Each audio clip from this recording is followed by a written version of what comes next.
Hello there, TNA fam. How's it going? We are back at the Impact Zone podcast again to talk more TNA wrestling shenanigans. And well, today I want to talk about whether it's better to be good or whether it's better to be lucky. Now, this is a bit interesting in a way, but I actually don't think it's that close, honestly. Because you can look at people who kind of got lucky sometimes and say, oh, well, they did really well getting so lucky. That's great, but honestly, the thing, like, luck isn't like a real thing per se, kind of thing. Yes, you kind of make your own luck by hard work and whatever and whatnot.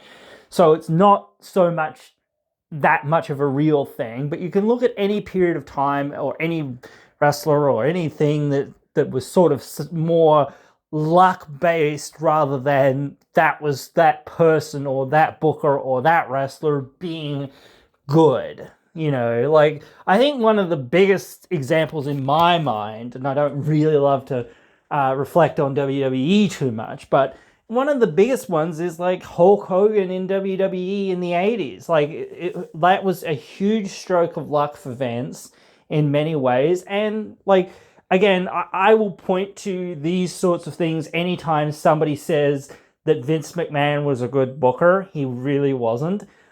He was lucky more times than not. Yes, he could do some really good things as well. I'm not trying to discount him completely, but 9 times out of 10, he actually really wasn't that good of a booker, and people were sometimes look back at some things with rose-tinted glasses and forget, oh yeah, that was Paul Heyman that booked that, or it was this person, it was Pat Patterson who came up with this, it was, this person who came up with that, it was this person who came up with this, or it was the wrestler themselves, or what have you, or the wrestlers themselves, because especially back before, like, the mid 2000s, a lot of the stuff wasn't as produced as what it is nowadays, and people just went out there and worked their butt off to make money with trying to talk people into the arenas and trying to promote things and whatnot. So again, like, you can look at that era, like, especially like at the end of that Hulkamania era, like the early 90s and whatnot, and look at that era and see how much like lucky Vince was to have Hulk Hogan and have a great amount of superstars kind of on his roster. Even if you look through the 80s, a lot of the stuff that's in the 80s, besides what's going on with Hulk Hogan and a few things here and there that are kind of like really good because the wrestlers involved are really good or whatever, or just like, there's not a lot of stories, I'll say that. There are a few kind of stories, but like, it's very much 80s camp. And that, like, it was the 80s, what and whatever. So, and that was what that audience was kind of like, I guess they were getting used to it because that was the new thing. And they were trying to appeal to a mass audience. And I get that. That's fine again, but whatever. When you come along to the early 90s, things had started to change. That's why you started to see people, not as into Hulk Hogan anymore. Like, all the little, not all of them, but a lot of the little Hulksters had been growing up. That's why people like the Ultimate Warrior, who was a bit more wacky or out of the box a little bit and a bit different to the Hulkster, was more popular, or was becoming more popular. And these other kinds of characters, Macho Man, Randy Savage, and even Ric Flair and Bret Hart and other characters like that would come along fairly soon, were becoming more interesting to a lot of those fans because they had something else that they were gravitated towards. And I can't remember exactly what year ECW started, but it was around that time, that ECW sort of started. Well, it was the Eastern Championship Wrestling at that time, but it was already showing signs of a lot of the things that would come to be known for, not just the extreme violence and whatnot, but the more edgy or somewhat more edgy storytelling and whatnot. So that was what a lot more people were gravitating towards and wanting. They didn't want just black and white characters. They wanted shades of gray, and you can look through that 90s period, early 90s period until like 97 and see that Vince McMahon just either abruptly, because he was so stubborn, and again we know that how bloody stubborn he is by the 2010s and by even the 2000s and mid 2000s and whatnot, but still you could see it there that he was stubborn. He didn't want to change. He knew that everything was changing around him, but he still kept plodding along and having his not corporate, but sort of corporate gimmicks, like workers gimmicks, the trash man, and career gimmicks and this sort of thing and whatnot, and more of this sort of 80s camp sort of style stuff, a little bit more updated, but a lot of just slop, even especially like the hog farmers and things like that. But yeah, you can look at that era and just see he had no idea what to do and how to innovate his product and how to, Bret Hart was maybe something of a masterstroke, and he just got lucky there again. And he got lucky with Shawn Michaels being really good. And if he had a booked Diesel well, I think he could have been almost Stone Cold before Stone Cold came along. But, he could have been really popular and he could have been a big star. And if Scott Hall hadn't have been, on the sauce and unreliable, maybe he could have been a bigger star too. But, at that time, he was fairly reliable, honestly, at that time. But, yeah, still, you could have done more with him too. And yes, you say, oh, well, you have a whole bunch of these other guys and you've got to have gimmicks and whatnot. Yes, usually you got to have gimmicks, that's fine. But you can give anyone a gimmick, and if you bring in decent, credible wrestlers to fill out the rest of the card and the rest of the division, that's why late 1999, 2000 and 2001 and into 2002, 2003, 2004 and 2005 were all really fairly good on the most part. Even later, a few years later, was still all right because you had a bunch of those great technical wrestlers, Guerrero, Malenko, and Kurt, and all these other guys, Jericho and whatnot.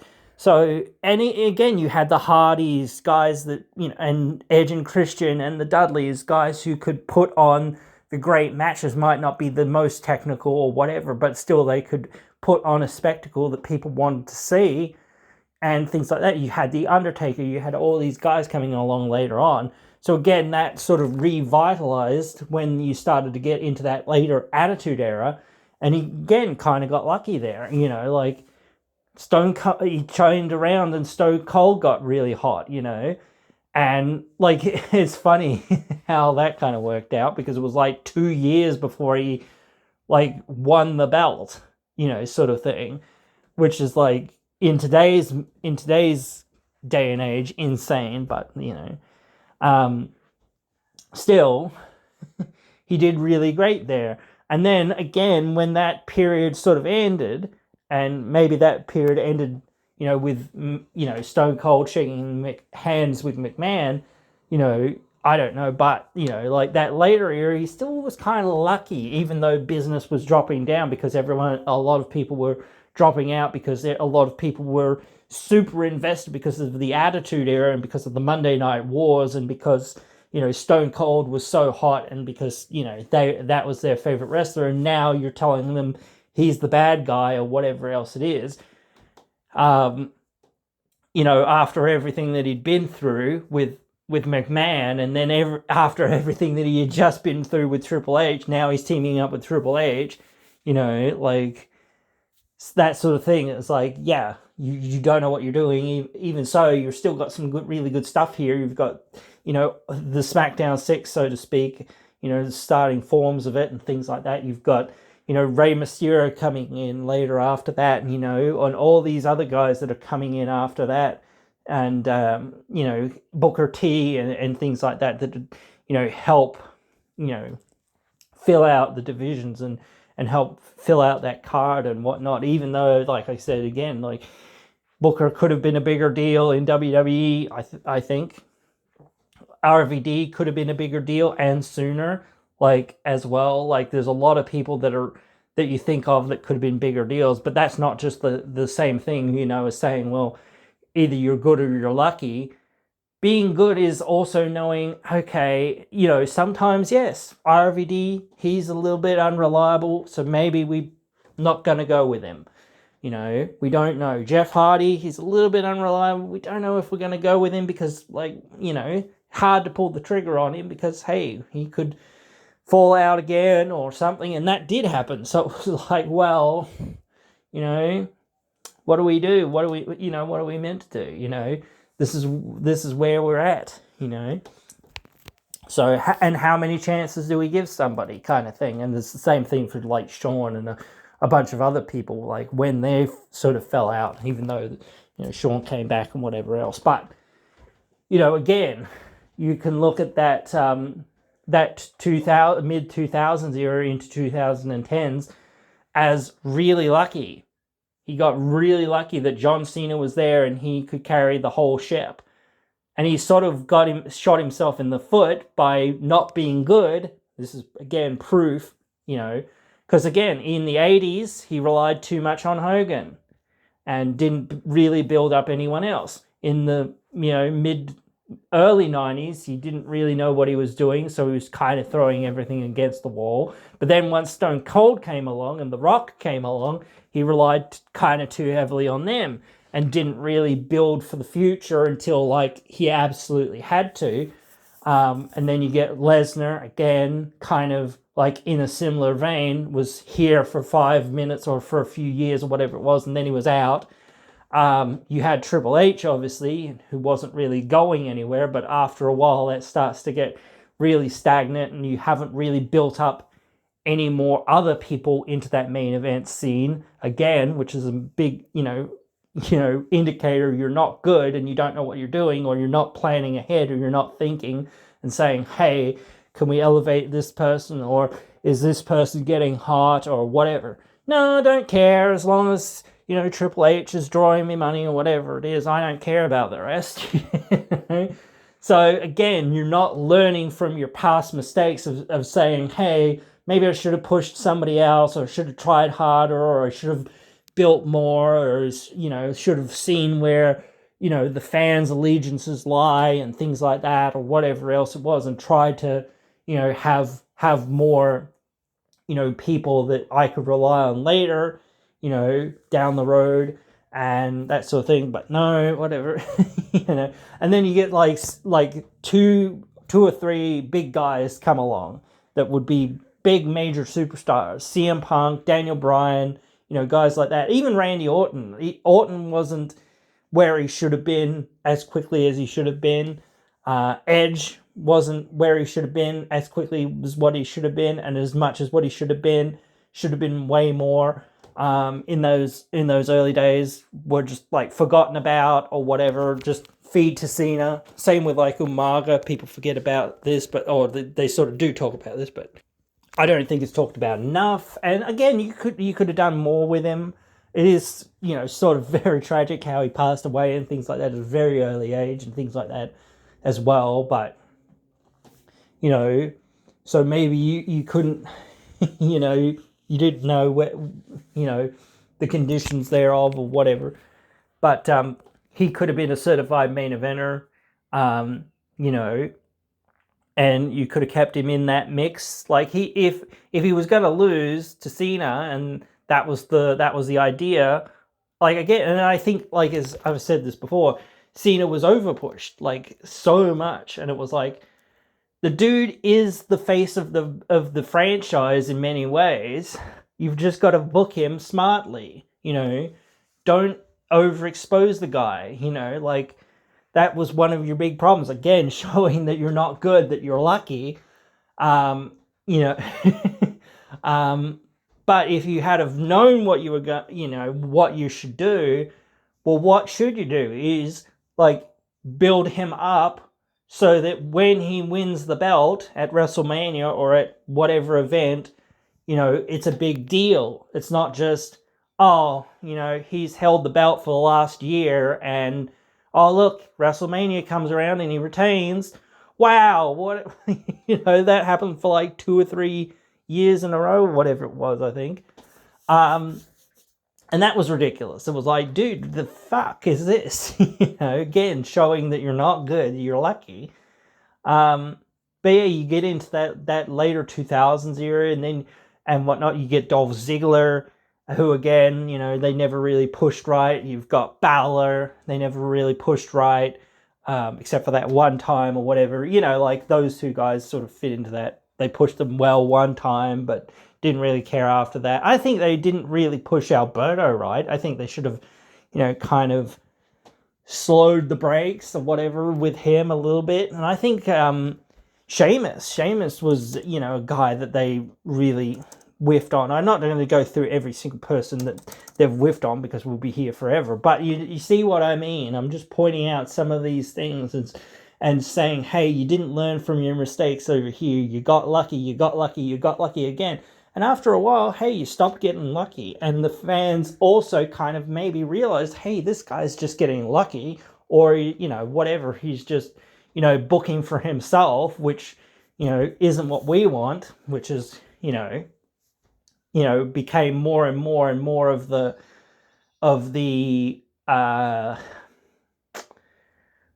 context and of the meta state of the fans' perception of McMahon, especially around when Daniel Bryan was there and whatnot. And then you have guys that were overpushed like Orton and Cena, and whatnot, and guys who were underpushed, like I said, CM Punk and other guys that were there, even Kofi Kingston. I think how long did he have to be punished for? He didn't need to be punished for this long, bro. So he could have come back into the picture sooner than what he did. And then his mistake was a small mistake anyway. So it was like, dude, what the heck is this? But yeah, still, you get into that era later on, where you're just like, oh, our new guys aren't working kind of thing when you've got Bray Wyatt and whatnot. But that's your own fault for not letting them work, for not letting them get the wins when they needed to get the wins, and not looking like superstars. It's like shooting yourself in the foot and going, who shot me in the foot? It was you shot yourself in the foot. Or shooting somebody in the foot and then saying, who shot you in the foot? Type thing.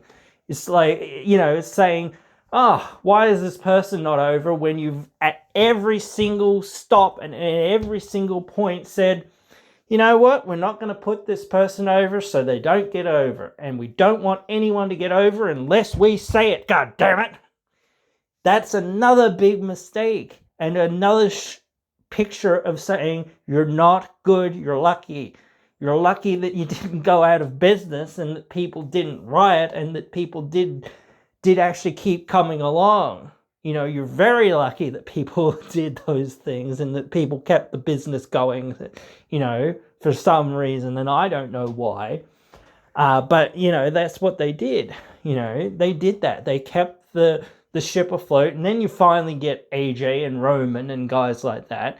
And it's like, and the Shield guys and whatnot. You get Dean and you get Rollins, Dean was never really pushed properly. Even Seth wasn't like the best, but at least he was like a lot better than what Dean was at. And then you had Roman, who was just over pushed after that whole group split up and whatnot.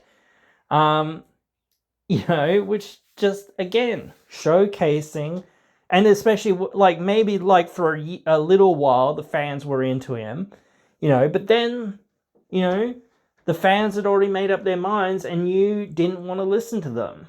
This is when the fans were, turning on you. You should have listened to them. That would have shown that you're good at listening. And then even if you said, okay, I still want Roman Reigns to be the top guy, you could still have done that. That would have been good booking if you had said, okay, we'll listen to the fans, but what I'll do, because I still want Roman to be the top dog, we'll turn him heel. that would have shown that you were good, and then shown that you were smart, and shown that you could actually go, okay, let's change our plans, instead of just like headbutting this wall for the next 5 years or whatever it was, 6 years or whatever it was, until he finally got over by what? Turning heel. And that was, again, lucky, because Roman said, you know, I'm not coming back, or I'm not going to do anything unless I can be a heel. And you said, all right, we'll roll the dice, you know, on you being a big heel. You know, you got lucky because Roman actually said, nah, I better be a heel. You know, and even again, like, there's a few times in promos here and there around that time that it's like the dude was trying to get heel heat, because he knew, like, I'm getting heel heat anyway, so I might as well try to get that heel heat. You know, which, fair enough, you know. But yeah, like, again, it's one of those things of every twist and turn, you're not learning anything, and you're not going, you know, let's you at least meet people halfway, meet the fans halfway, you know. And yes, maybe you didn't have, you know, some advertising on the ring or whatever else it was, or you didn't have exorbitant ticket prices or whatever it was. And those are, you know, maybe like that's happening in TNA right now, where they have like corporate, you know, advertising on the ring. You know, it's like something to get used to in a way. And though TNA is not as bad as with their ticket prices, you know, the ticket prices are going up and whatnot still. But, you know, like, it has to be affordable for the people that want to come and see it. You know, the families, the average Joes. This is their little distraction for the week, you know, when it comes to town, you know. And that's why it's somewhat good to have these wrestling promotions running around and whatnot, because, you know, if Raw's not coming, well, maybe SmackDown is. If SmackDown and Raw ain't coming, well, maybe AEW's coming to town. And if they're not coming and WWE's not coming, well, maybe TNA's coming to town, or maybe the NWA's coming to town, or maybe somebody's coming to town, or maybe here comes, you know, Judas Priest or whoever, or whatever it is, some band or some music or something else, or whatever it is, for people to, you know, go, oh, it's the end of the week and I can finally take some time off, and, you know, whatever, you know, not just I have to work and I have to work and I have to work and I have to deal with my, you know, bloody co-workers that are driving me mad, and my boss that's driving me mad, and my old lady who's driving me mad, and this and that, and the kids that are driving me wild, and this and that, and whatever else.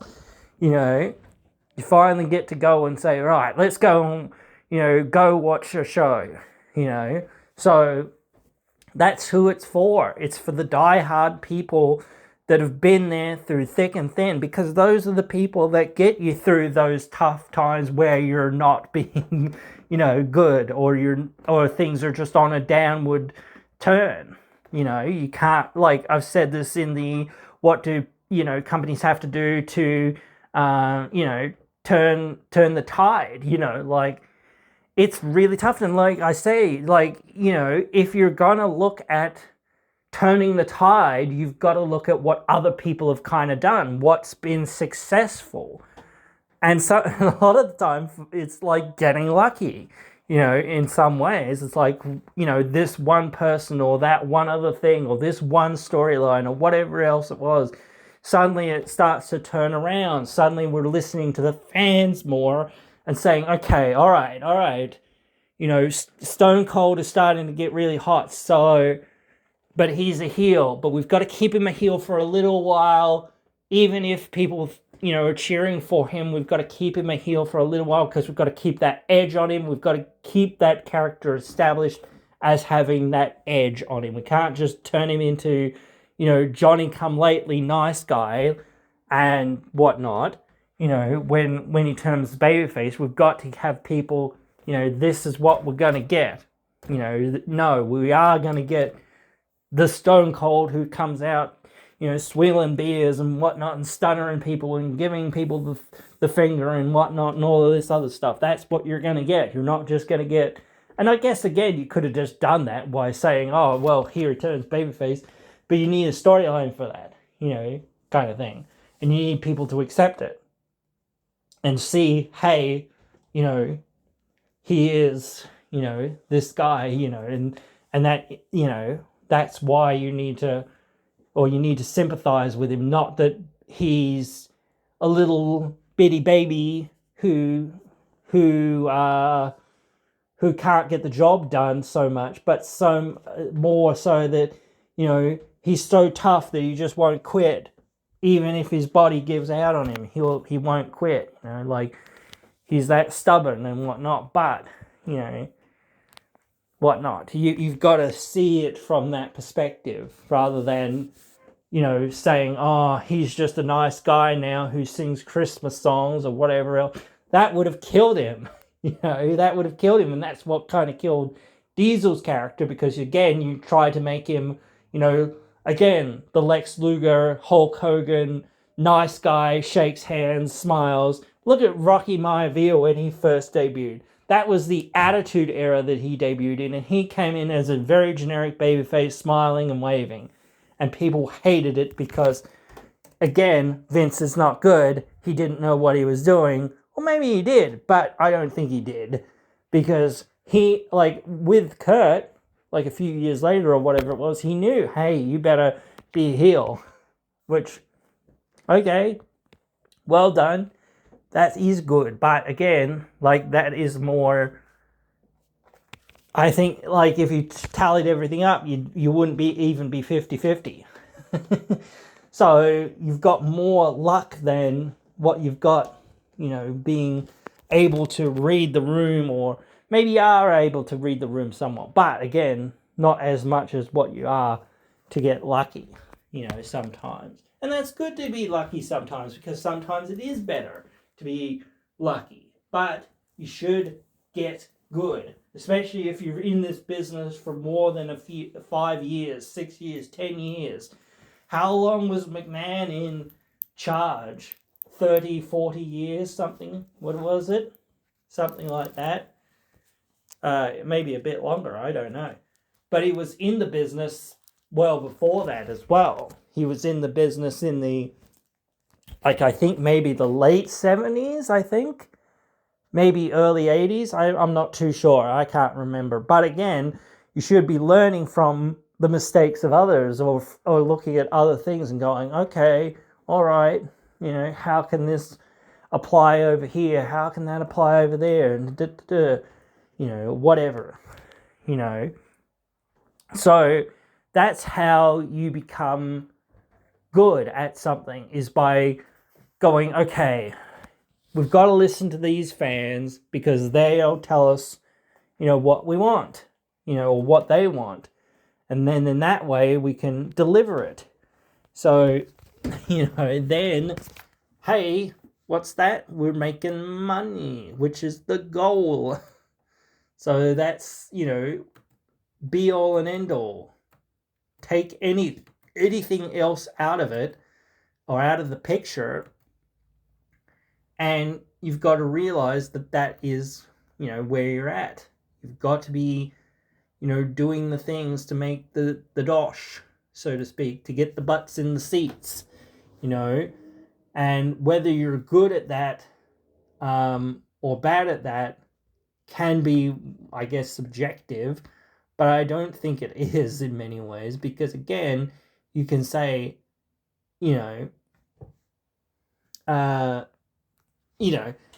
here's many examples of you not learning from your mistakes, or not learning to, all right, let's listen, or let's try to, meet people halfway, or let's try to go in a different direction, or whatever else it is. We can't just have one main event guy. We can't have John Cena. We can't just have Hulk Hogan. We can't just have this person. They need, like, if you have Ric Flair, like, you need somebody for him to go against. You need your Dusty Rhodes. You need your Stings.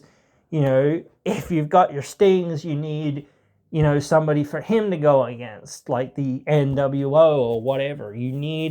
You're only as good as your dancing partner, type thing sometimes. So when you've got saying, oh yeah, King Kong Bundy or whoever's here or whatever, and that's what they had back in the day. That's, those are the sorts of things that they did have. I think Piper, again, should have probably been champion for at least a short period of time. Could have been a great champion. Would have probably drawn a big house here and there. Have him hold the title. Like, actually, in some ways, he's almost the champion in WrestleMania and WrestleMania 1 and WrestleMania 2. He's one of the main draws in both those WrestleManias. Or even but probably before WrestleMania 3, because, Andre is a really big draw then, and it's like his last hurrah sort of thing. So that's nice to give it to Andre or whatever else it is. But still, saying, oh, okay, how do we keep Hogan strong? It's freaking easy. It's Hulk Hogan. People believe that Hulk Hogan is the guy, and people love Hulk Hogan. So it doesn't matter what you do. You could, when they did the thing where they took the belt off of him and Andre took it, you do something like that. Have shenanigans, and then Ted DiBiase buys it, but then Macho Man wins it in the tournament or whatever. And then for a whole year, Hogan didn't have the title. He was still in the main event, and yes, he challenged at the next WrestleMania for the title, but again, I don't want to keep going back to WWE, but it's such a perfect example. But again, you've got those things to do, where it's like, okay, we gave the belt to Randy, we've taken the belt off Randy, but now we need to rehabilitate Randy. He can't just lose to Hogan and then disappear, or just be another guy on the roster. He needs to stay in that picture somewhat, so we need to give him some big things to keep him on that playing field. Like the Macho King thing, I think that was pretty cool. But realistically, who did he, besides a few people here and there, who did he really feud with besides Warrior the next year? Again. And the Hogan thing was waning. Which is why he had to take the belt off of, actually it was on the next year, wasn't it? I think it was the next year after that. So what was Randy doing at the next WrestleMania? That's what I mean. As I say, he was still heel Randy. Was that the time that you... No, because that was... Yeah, so that was when Hogan, Warrior beat Hogan, and then at Royal Rumble that next year, he clocked Warrior or whatever it was, and then Sarge won it, and then Hogan beat Sarge, and then who did he lose it to? Can't remember. Oh, I think it was Yoko, wasn't it? I don't remember. But anyway, just again, a sequence of saying, I honestly think Sargent, 4 or 5 years ago, or whatever it was, could have been a great champion. I think that at that point it was way too late for him to be one of the main stars, and whatnot. So he was slowing down and getting toward retirement at that time, and whatnot. So again, you've got to think ahead and be like, okay, let's, we've had this Hogan thing, we've had enough of that. We could have put the belt on somebody else, and make up with them if they're going to draw us money, and they're going to, you were still telling the same sort of story. Tell it with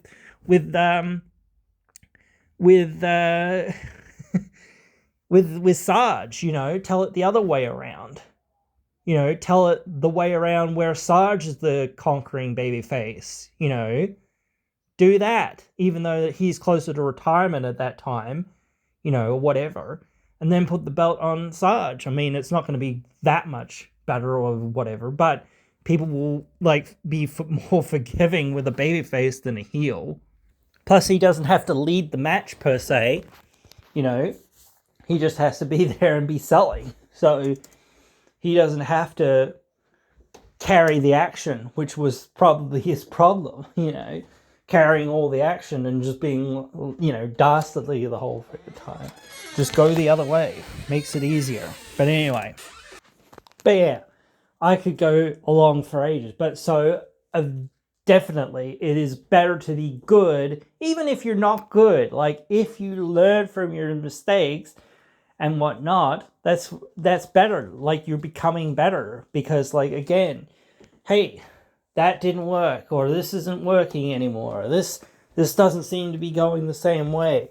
We need to innovate. We like the people that you hire a lot of the time, especially if they're younger, are going to be more in that space of this at least new generation that's more on TikTok or whatever else it is, Facebook, Instagram, and all of that sort of stuff, and have more of the lingo and the slang and whatnot of some of those people. So again, rely on some of them, talk to them and say, hey, we've got to be on the cutting edge as much as possible with some of these characters and with some of the lingo and with some of the things that we're doing. We've got to be on TikTok. We've got to be doing these trends. We've got to be trying to, get people into what we're doing, in other ways, not just by it's wrestling and we wrestle here. No, we've got to have these people that seem like they're legit people but are on the screen. You've got to be more entertaining than what you would be normally. You've got to stand out, but you've got to be able to work. You've got to be able to be a wrestler, a real wrestler, a professional, and get the heat, get the character, get everything, together, get the moves, get, the psychology and whatnot. Traditional psychology, that's what they did, even in the 90s and 2000s and whatnot. Traditional, simple, basic psychology. Babyface heel. Even though there were more shades of grey, it was still like very simple in most ways. Babyface heel, So that's one thing that you've got to get, even if people, are, like it's harder to be a heel in some ways as well, because like it is hard to, accept that you're going to get that hate in some ways. But the best heels are just the misguided people that think, they're right and they have their own perspective. You don't have to be so far off the spectrum or whatever else it is to just be a great heel. Like that's one thing that I think people have forgotten, that you can just be, bad in some ways because this seems right to you, or you feel like you've been wronged too much. That's another thing, like what Bret Hart did for his heel turn. He felt like he'd been wronged, and whatnot. So that's the route they went down, But again, these are all different things, I think, as well, that you need to consider. In 50 years, things will be different. In even another 5 years, things will be different, or whatever else it is. So you've got to keep moving with the times, absolutely. But you've also got to keep the traditions of wrestling alive. You've got to keep what's important about wrestling and what keeps wrestling going alive. You can't just forget, selling, character work, and all of that sort of stuff. But yeah, again, you've got to be able to say, okay, how do we tell this story month to month, week to week, year to year, etc., or whatever else it is? And that's, again, what people have to, get used to in some ways. Like, yes, this is going to take another 6 months. Yes, this is going to take another year before this crowning moment of this person. So if you're really invested or whatever in this person, that's great. That's awesome that you're invested in this person. But don't give up on them now just because they didn't win the belt in 5 seconds on their first go or whatever it is. And again, maybe they should have tried to pull the trigger sooner on somebody or whatever, but it is what it is. So again, go with the flow. Let's see where this lands in another 6 months or another year or whatever it is. So yeah, that's another thing entirely again. But I know some of you guys all know this sort of stuff, but it's good for the people that really don't. And it's cool to kind of think through these things sometimes and sort of see where things lead us and whatnot. So yeah, I hope you have enjoyed this one, and I hope you guys will join me again in another one.